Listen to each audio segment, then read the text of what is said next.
Citizen, hello and welcome, it's Myst. Stellar Blade, game from the Korean studio Shift Up, known for titles like Defense War Tower Defense. What? What the fuck? Or Goddess of Victory, Nikki. Suddenly these two games didn't spark controversy. And yet everything is already under your noses. What is Stellar Blade?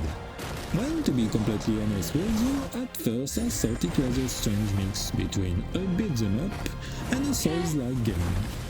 But as I progressed through the adventure, I realized that it was actually more in an action-adventure game. Yes, any small mob can turn out to be tough and can quickly take you down, but it's not at the level of a Soul game. If it was, I would not have been able to finish it, since I have never been able to complete a From Software game. The only game of this type that I was able to finish was Returnal. By the way, I completed the adventure in about 15 hours, by doing all the side quests. I didn't platinum the game due to lack of time, and because the game will require you to replay it to unlock new endings. Pretty good for the replay value of the title. We embodied Eve, an angel, a kind of android who wasn't born on Earth. Hence the nickname Angel, descended from the skies, whose goal is to eliminate the native threat that was spread on Earth. You bounce for 500 years, you come back and the thing has turned into Project X. During your journey, you will be accompanied by other teammates, like Adam, who will be with you throughout the adventure, via this little robot, as well as Lily, who acts as a mechanic. Don't expect a crazy story. Apart from two twists towards the end of the game, it's purely anecdotal. The game will take you from station to station thanks to advanced ships. Some may wonder if you are in an open world.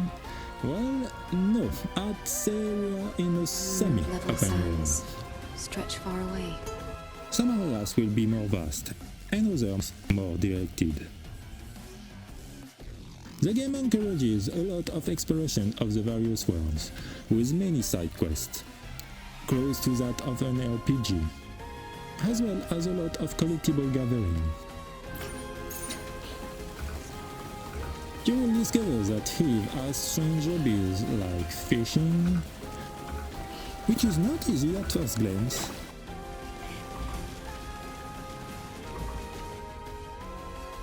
With various catches, including some big ones,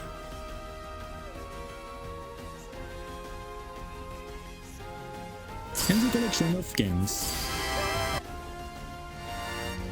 Like what? You can be a 8 out of 10 and have weird hobbies. A little tips, I recommend switching items gathering to automatic as soon as possible, to avoid picking them up one by one with L2. Do you think there's anything useful? Whole side quests will give you experience, as well as money, and sometimes tokens to craft for new outfits, of which there are about 70. A positive or negative thing is that these are only cosmetic, except for the naked suit, which will make you more vulnerable.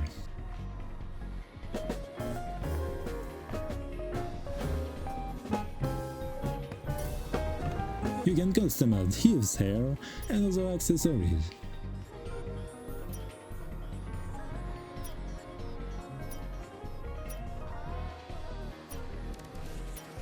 During your peregrinations through the various locations in the game, around 6, many mobs will stand in your way. It's up to you to confront them or not, as well as bosses.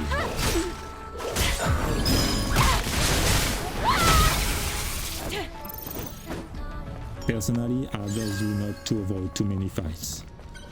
Why? Because they give you experience points, which allow you to maximize your skills.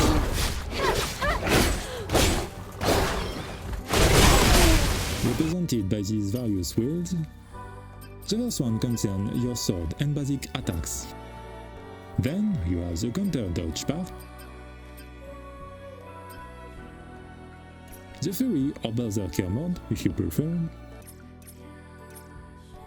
beta attacks, and burst attacks. If you maximize your skill trees quickly like I did, it will make your progress easier.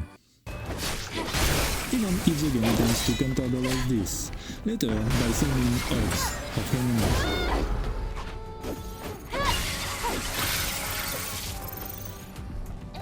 The bestiary is also quite extensive and varied in terms of patterns. Even if you will come across certain bosses that you have fought before.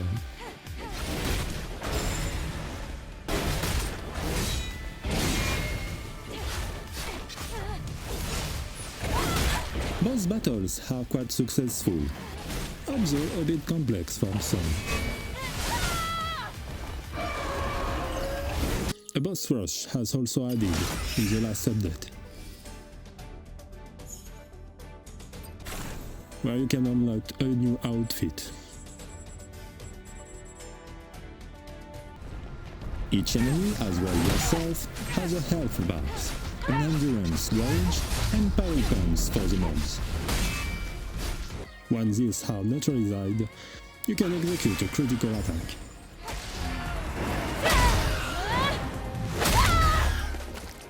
Anyway, the main things to remember for this test is that the gameplay is good. He only has two weapons, a sword, which acts as a hairpin, skateboard, and elevator. Then we have a gun, which is actually the robots modified by Lady. You have two attack buttons with square and triangle. Not really any combos.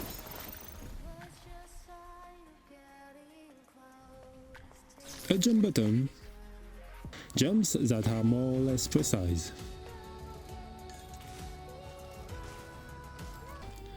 A dodge button that also acts as a mini dash. And a parry system with L1. Which I didn't really manage to master, mainly because of the timing.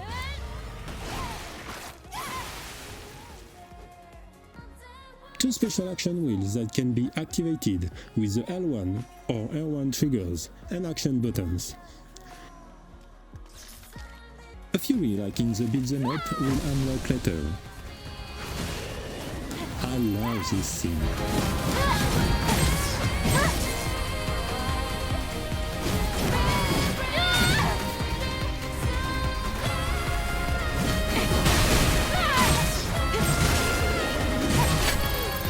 Then, by pressing L2, you will have access to the gun. You have various types of ammunition by pressing the down arrow, such as striking ammunition, explosive ammunition, and more. Not great, the game doesn't have a traditional save system. You will have to find camps scattered here and there on the different maps to save your progress. Once activated, they will serve as checkpoints, shops for your skills and accessories, as well as a fast travel point depending on their size. You can also race there. Not that like in a Souls game, this will respawn the enemies you have eliminated in the area. You will also find some shortcuts in the levels that will help you navigate the map more quickly when you come back to it. I really enjoyed the fact that the game is not too linear and offers some verticality in its levels. You can climb on buildings like this, or even statues. The game tries to diverse itself in its gameplay. with aquatic faces,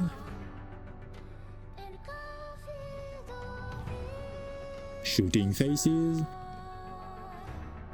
that remind me of Dead Space, cutie faces that remind me of Uncharted 2, sliding faces, climbing faces, puzzles that are not so easy to solve. Another point that I really enjoyed is the music, which is very chill, a sweet pop vibe. In terms of graphics, the game is a bit hit or miss. On one hand, you have very beautiful models,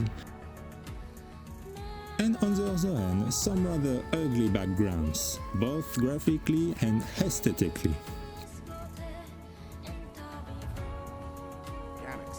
His hair is very well done, as well some small details, like when she walks with her hand against a wall. Technically, the game is solid. I didn't encounter any bugs. There were just a few times when I felt like there was an invisible wall in front of me and I was hitting the hair in front of the enemy. About the ending, don't worry, I'm not going to spoil it. I have done 2 out of 3. For those of you who are curious, I chose the one where we collaborate. Although suddenly I found the one where we don't collaborate more successful.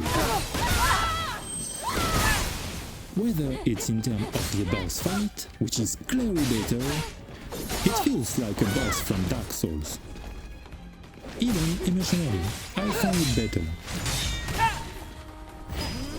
It actually made me reconsider my judgment on a character that I thought it was insignificant.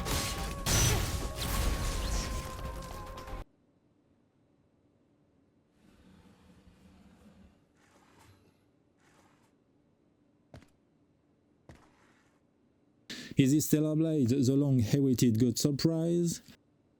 Partially. Partially because I was expecting a lot. Maybe too much. For me, the game is somewhere between decent or good. I had a good time playing it, and we'll have fond memories. But it's not a masterpiece either. Stellar Blade is a good game in my opinion. I'm curious to see what future title Shift will offer. So there you have it. I hope you enjoyed this video. It was Myst. See you next time for a new video. Ciao!